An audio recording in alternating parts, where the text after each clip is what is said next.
Hey you lot, just thought I'd put a little update together with the Veg Bed project that I'd started. So obviously don't have the allotment anymore, we're kind of like really missing it, and we miss sort of like having the opportunity to pick the nice fresh fruit and veg with the kids, and the kids are missing it as well. They used to just love running down, going finding what they could pinch a little bit of before mum got to them, or even attempting to bring them home, and nothing ever got home because we just sit and munch it all with a cup of tea. So it was an opportunity really, so for us to do it at home. We've got plenty of space. The grass area is a little bit pathetic anyway because Max has ruined it with his football. The joys of getting kids into hobbies. So we figured it'd be probably wise to get some productivity out of this space, and have that excitement back of growing things from seeds and being able to produce your own food and things. So we've made 4 beds, as you can see. I'll take you along. So end one, clearly not really done anything with it because we're still waiting for some compost and manure and things like that to be put back in stock before we can do this one. So that one's on hold for now. So we've got these 2 beds, this one empty at the minute, and this one. So you can see we've got broad beans in there, so they're the really tall variety. Aqua Dulce, I think that one is what we've got in there. Direct sown some Sutton Dwarfs in between, so as these are going over, hopefully the new ones will be coming along. And then down each side is a row of just direct sown some beetroot. So we've got Boltardy down that side and then Golden on the other side. Just we've got two types going there. I've got some in the greenhouse,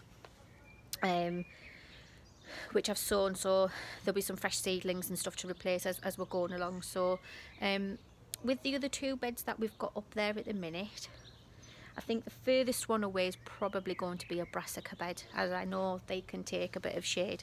At the height of summer, this is all exposed to quite a decent amount of sunshine, but the one at the very end is a lot more shady. So I've been looking at doing some bits and pieces with that one of what will grow best in them conditions really. But we've got no dig, which seems to have worked with us so far. A lot of people recommended it.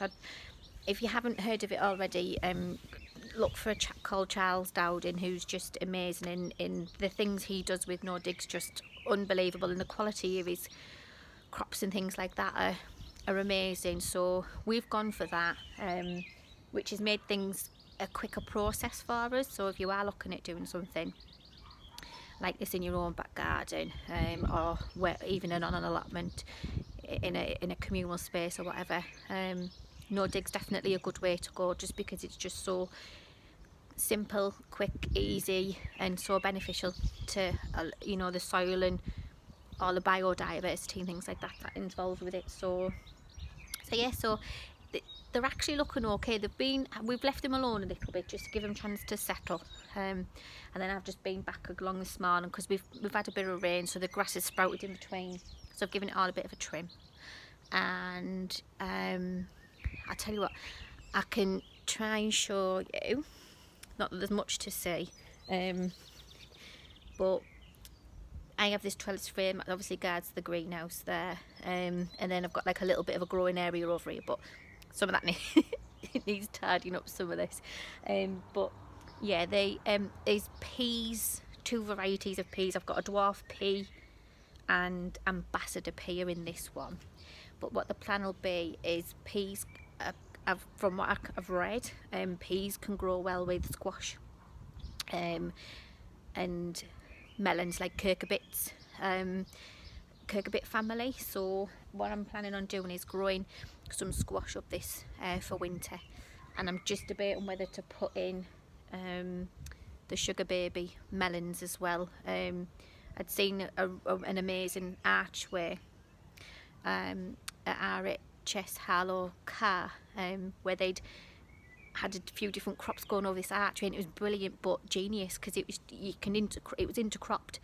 So this like one space had a few different varieties of food and things like that. So yeah, that's the plan for this one.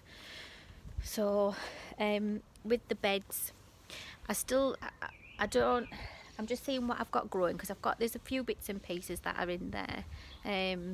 One of them may possibly become a fruit bed.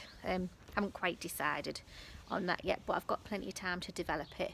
But what I've got is some pallets where I'm going to use them to make like mesh frames, so that even if I decide I want to grow up things, I can use them and pop them up the back, or use the space on the fence really. So yeah, so it's not doing too bad. Haven't got anything from it yet. I've got salads and things like that I'm going to be growing in it, and stuff that's very quick to crop, that we can take bits from while the other bits are slow growing. And there's spinach, there's leeks and things like that. So yeah, so it's not doing too bad really. I'm quite proud of how it's doing so far. So yeah, just a little bit of an update really. So hopefully in a few more weeks time there might be something a little bit more to report on, because we've got to develop that last bed and then sort the pathways out properly on it. But for now it's working, it seems okay. Yeah, we'll see how it goes. So for now I'll see you all later, and hopefully post you some updates soon. Stay safe everyone, bye.